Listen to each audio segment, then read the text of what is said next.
Good day everyone, it's me Althea Jeline A. Miranda, and this video I am going to discuss family policies and social support system, building a strong families and communities.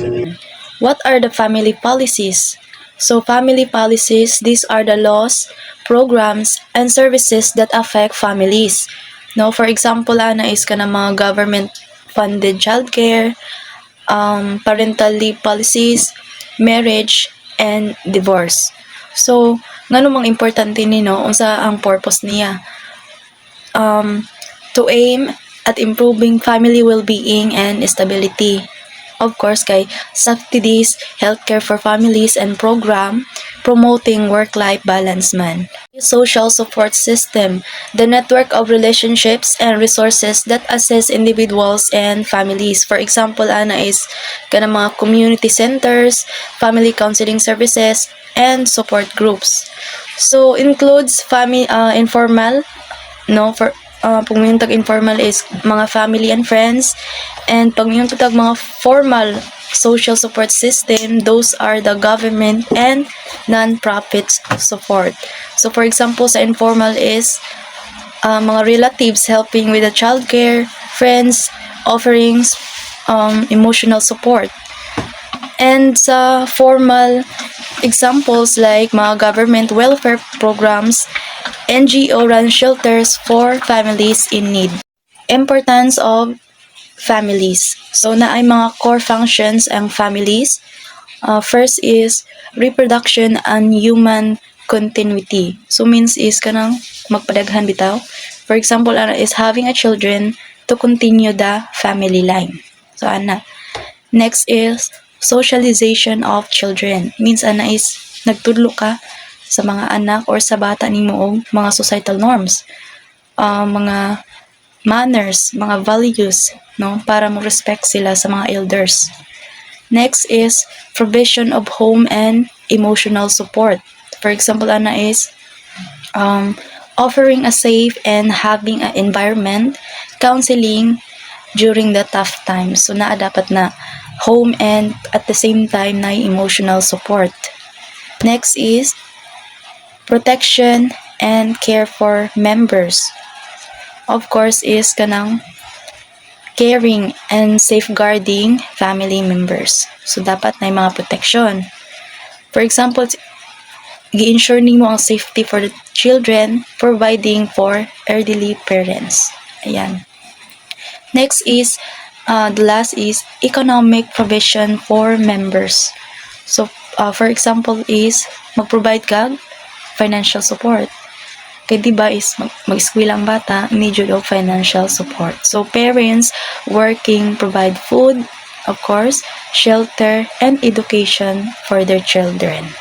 So next is the evolution of family structures. So these are the diverse family forms. So diba daghan? First is the nuclear families, parents and children. So for example, a mother, a father, and their children living together. So mo na siyang gitawag og nuclear families. Next is single parent families. So it is simple. For example is imurang mama or imurang papa alone ang nag-raise nimo, no? Next is extended families, no? Multiple generations. So for example, mga grandparents, mga parents and children living in the same household. So imong lola and then at the same time imong pamilya nagtipon ra mo og puyo sa isa ka balay. Next is childless families. So those are married couple without children. So wala sila anak. Next is blended and step families. So these are the family formed with divorced parents remarry.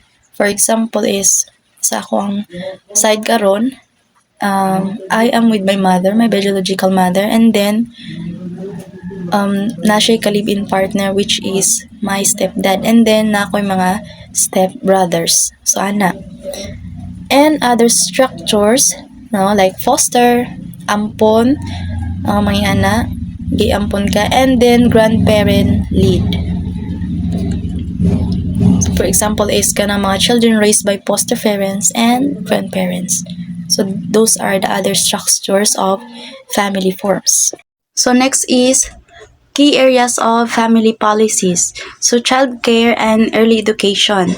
So those are the policies that provide or subsidies child care and early learning programs. For example, ana is ang government mag-fund sila og mga preschool programs. And also kana mga tax credits for child care expenses. So next is parental and family leave.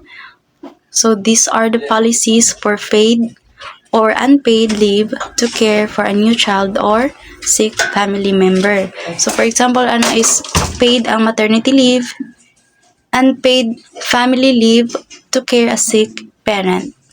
Income support. So these are the policies like child tax credits, welfare, and food assistance to provide financial help. For example, ana is ang SNAP or known as Supplemental Nutrition Assistance Program.